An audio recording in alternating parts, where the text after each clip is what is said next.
The sun beat down on the company picnic grounds outside Detroit that Saturday afternoon. Laughter rippled through groups of employees and investors clustered around picnic tables laden with grilled burgers and cold beers. I stood there holding a plastic plate, trying to blend in, when my son Brandon raised his voice above the chatter to introduce me to a circle of 25 colleagues and venture partners. "This is my dad, Robert Hayes," Brandon announced with that easy grin of his. He represents the old factory generation that never quite caught up with technology. Still thinks email is complicated stuff. A few chuckles broke out. Someone near the back laughed outright. I felt the heat rise in my face. But I kept smiling, nodding like it was all in good fun. Nobody defended me. Nobody looked away in discomfort. Brandon kept going, using me as the punchline for how his software had revolutionized manufacturing processes that dinosaurs like my old man still did by hand. I sat down quietly after that, the food tasting like ash. Inside, something shifted. For decades, I'd sacrificed everything to give him the future he now took for granted. But Brandon didn't know the half of it.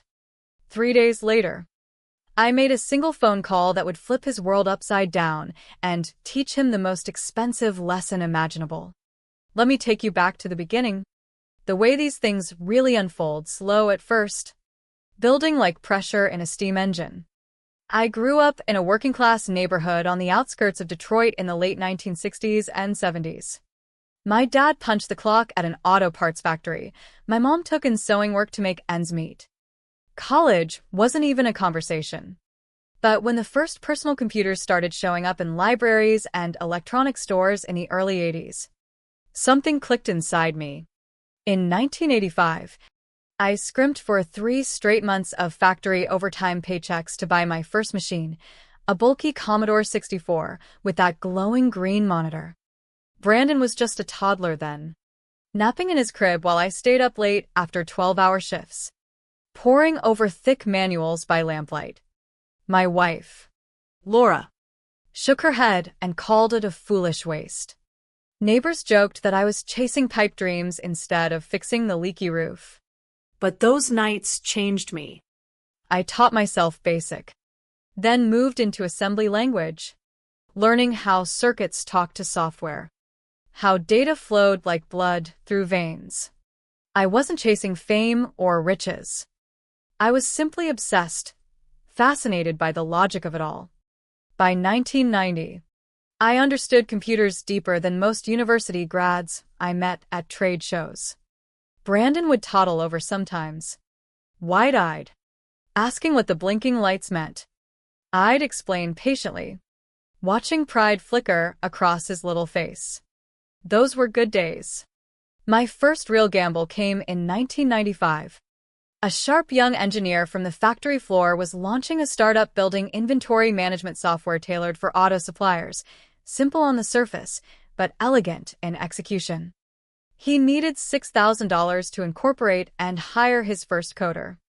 That was every penny I'd socked away in Brandon's future college fund over nearly a decade. On a rainy Friday night, I wrote the check without telling Laura or my son. I became a silent 12% partner in what became SupplyForge Systems. 18 months later, a major auto giant acquired them. My $6,000 turned into $180,000 overnight. When tuition bills arrived for Brandon State University, I paid them quietly. He assumed I'd gotten a lucky overtime bonus or promotion at the plant. I let him believe it. That money became seed for more.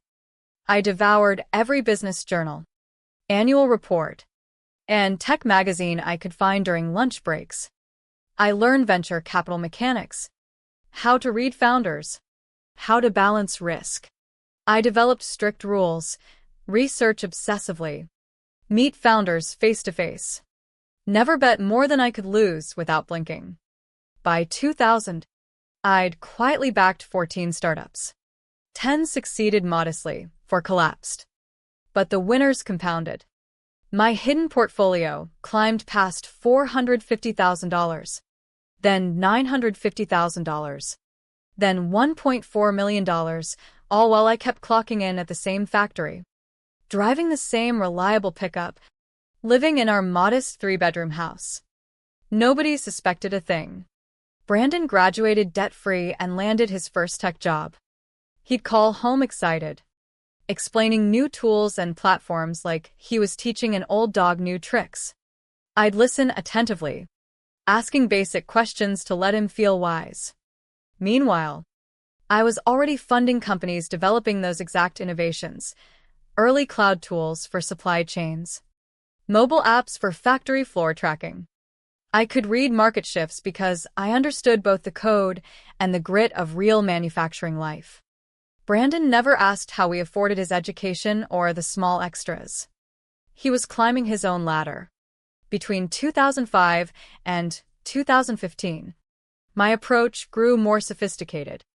I created layered LLCs with neutral names like Midwest Precision Holdings, Great Lakes Equity Partners, and Detroit Innovation Trust.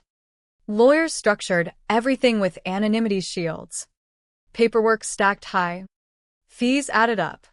But privacy was priceless. Tech was exploding: social platforms, mobile everything, big data for manufacturing. I had the edge, spotting winners early because I still worked the factory floor and understood real pain points. My portfolio swelled: $22 million by 2010, $55 million by 2013, cresting $160 million by 2015. I funded 42 startups in that decade. Most names never made headlines, but their software now runs back-end systems in cars, factories, and banks across America. By 2018, my net worth approached $920 million. A Michigan factory worker turned shadow billionaire. Brandon remained oblivious. So did Laura, who passed away in 2016 from cancer. Never knowing the full scope, I kept the modest life: same house, same habits, same quiet evenings. That year, Brandon called with big news over Sunday dinner. He was launching his own venture, Precision Automation Dynamics, software that automated supply chain and inventory for mid-sized manufacturers. Solid plan, strong connections from his job, but venture firms turned him down 4 times. Too niche, they said. Not explosive enough for their scale. He was crushed. I listened carefully as he pitched across the kitchen table: target customers, revenue models, tech stack. It made perfect sense to me. Factories needed exactly this. 3 days later, Brandon received an offer from Lakeside Capital Partners, full $3.5 million seed round. Founder-friendly terms, minimal dilution. He was over the moon, never suspecting Lakeside was one of my vehicles. The deal docs were thick with holding companies, voting trusts, waterfall provisions. Brandon's attorneys called it standard VC boilerplate. He signed eagerly. Over the next 24 months, the companies scaled fast. Brandon proved a capable operator. Revenue climbed quarterly. Customers praised the product. But growth demanded more capital: hiring, servers, marketing. 4 additional rounds followed. Each time, my entities participated, quietly increasing ownership. By 2020, ownership clarified on paper. Brandon held 34%, employees 15% via options. My network of shells controlled 51%. Legal voting power rested with me through proxies and agreements few understood fully. I didn't seek control for greed. I wanted to observe the man my son was becoming under pressure. Would success breed humility or entitlement? Would he remember his roots? I ran this silent character test, watching from the shadows. Brandon's personal life mirrored his professional ascent. He married Emily in 2019, a bright marketing executive. They bought a handsome home in an upscale suburb, financed partly by a family bridge loan routed through another of my entities. The $220,000 down payment looked legitimate on paper. He never made a payment. I forgave it via restructuring. Their wedding, $135,000, came partly from a retention bonus at his company, orchestrated indirectly through dividends I directed. Emily's ring, their Italian honeymoon, Brandon's luxury SUV, all subtly supported by my structures. He told everyone he was self-made, bootstrapping against odds. At family gatherings, I'd nod politely, concealing the ache. Success was reshaping him. He grew more assertive, quicker to dismiss lesser opinions. I noticed the shift clearly at Christmas 2022. Emily's parents, her dad a corporate attorney, mom a hospital administrator, joined us. I shared a story about teaching myself Fortran from library books in the 80s. Brandon cut me off mid-sentence.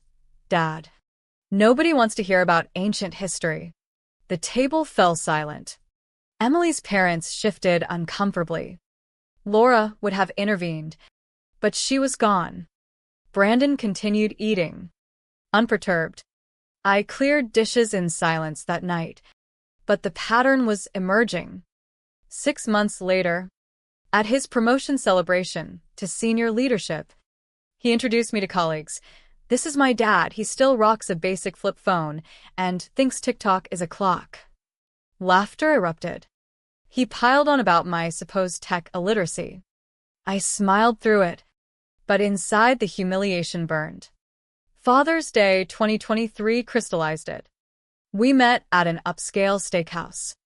Brandon handed me a $50 Home Depot card still in the bag. At least you can't screw up buying tools. He and Emily then chatted as if I weren't there. Dad never grasped real success. Lucky I got Mom's drive. They spoke loudly enough for me to hear every word from 3 feet away. My pulse thundered. I smiled, paid the check with his corporate card funded by my capital, and went home shattered. The dismissals multiplied, corrections during tech talks, amusing anecdotes shared at gatherings painting me as outdated. Brandon crafted a narrative needing a foil, the old way versus his innovation. His company hit $16 million revenue, hired 50 staff, opened satellite offices. Every win amplified his confidence and public diminishment of me. Interviews called him self-made. Speeches celebrated overcoming family limitations. I read them all, heart-heavy. The company picnic was meant to celebrate Precision Automation Dynamics' largest contract yet, a $25 million multi-year deal. Brandon wanted to wow employees, investors, and potential acquirers with his vision. I arrived early, helping set up tables, carry coolers, string banners like any supportive dad. The crowd impressed, VCs from Chicago, execs from manufacturing hubs, Silicon Valley scouts. Brandon prepared remarks highlighting his leadership and the company's breakthrough. When introducing me to the investors' circle, I hoped, foolishly, for a nod of acknowledgement. Instead, he positioned me as cautionary tale. This is my father, Robert. He embodies the old generation technology left behind. Still believes computers are too complex. Never sent a real email in his life. 25 faces turned. Chuckles spread. He represents everything our software disrupts: manual drudgery, resistance to progress. Laughter swelled. I stood frozen, face burning, hands trembling. Brandon continued using me as living proof of outdated thinking his company had transcended. I lasted 10 more minutes before slipping to my truck. The group watched in awkward silence. I sat in the dark garage for an hour afterward, body shaking not just from rage, but profound clarity. For years I'd funded his education, his wedding, his lifestyle, his company, every milestone. He viewed me as irrelevant, a punchline. That night I opened my portfolio dashboard, $920 million across 37 holdings. I reviewed Precision Automation's ownership charts, proxy agreements, Voting trusts. Brandon controlled 34%. My entities held 51% decisive power. I dial my longtime advisor Richard first. Schedule an emergency board meeting for Monday. He hesitated.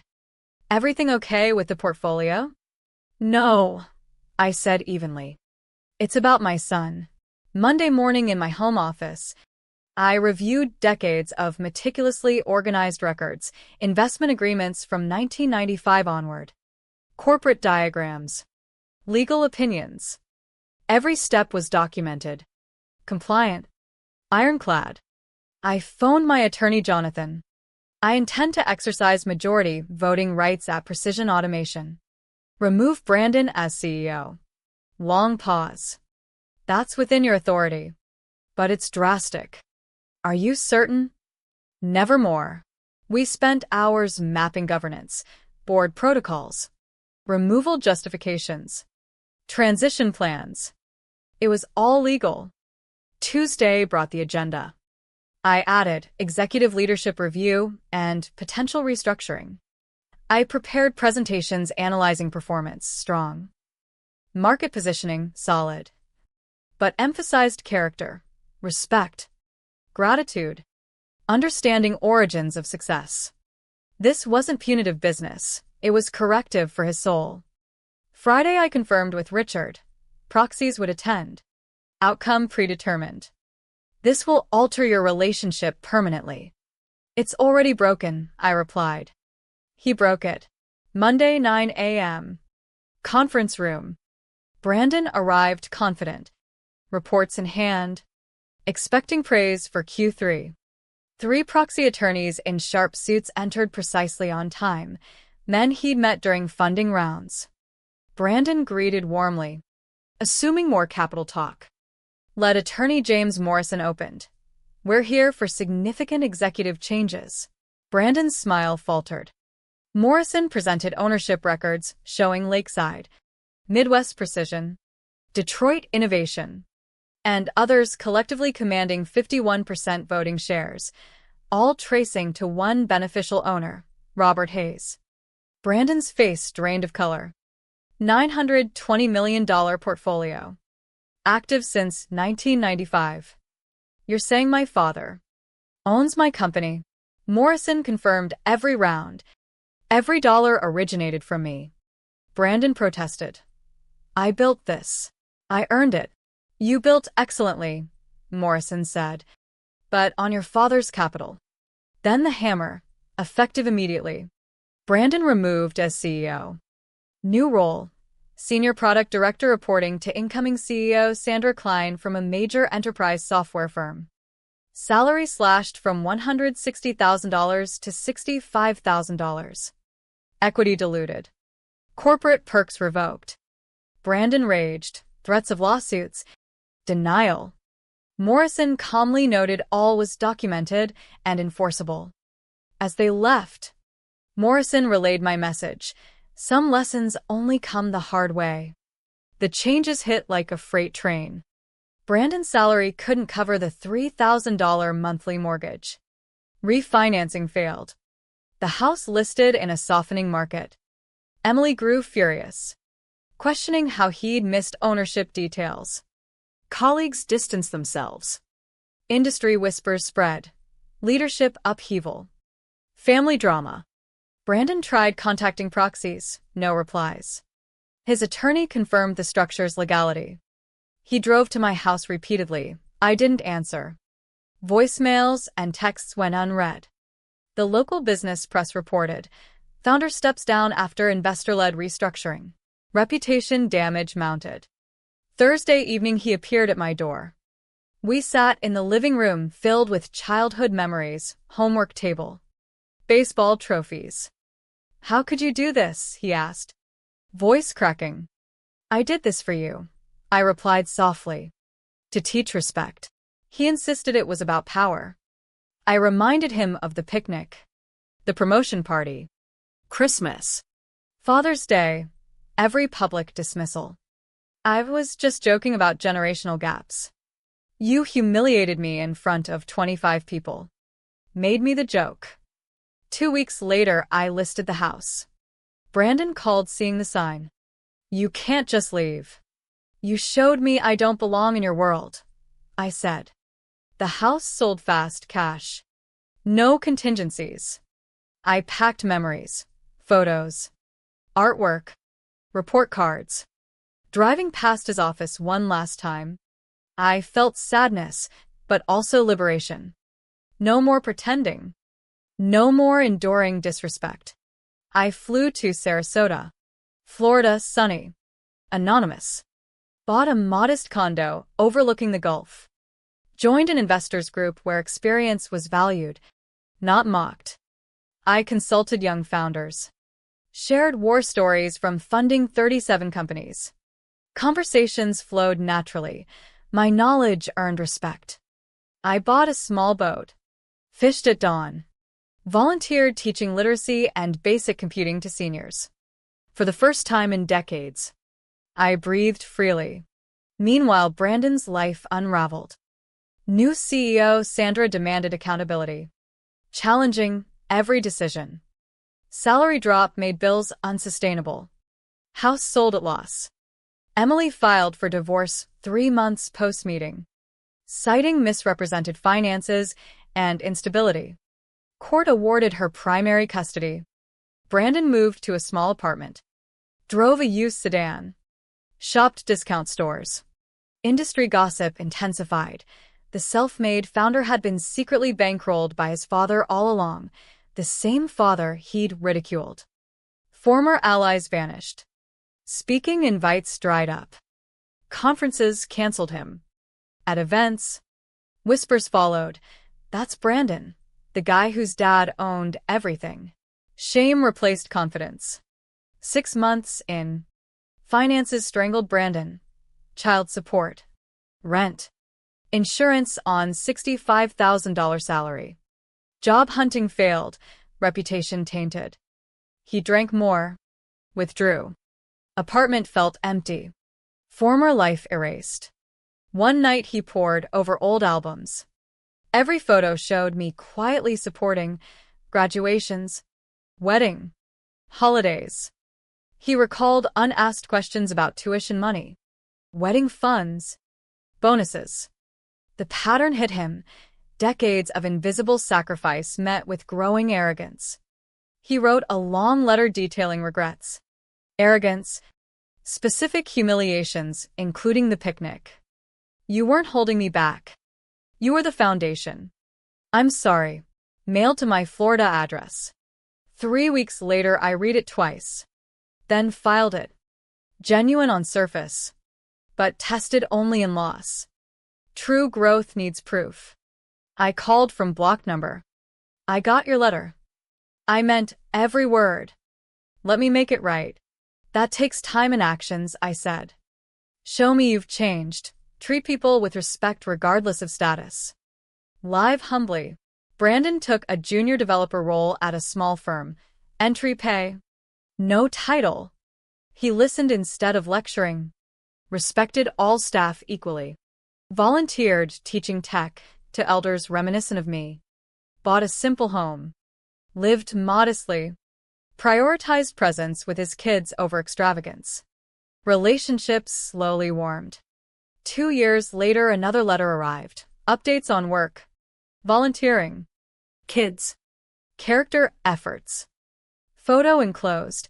Him patiently guiding seniors at computers. Looking content and grounded. Note: not asking forgiveness yet. Just becoming worthy. I called that evening. "I'm proud of your progress." "Thank you. Come visit Florida sometime?" "I'd like that." I didn't reinstate him or restore wealth. Instead, I offered the greater gift: opportunity to rebuild authentically. Some lessons demand losing everything to rediscover what truly matters: respect, gratitude, character over status. Success without them is hollow. Sometimes the hardest teacher is the one who loved you most.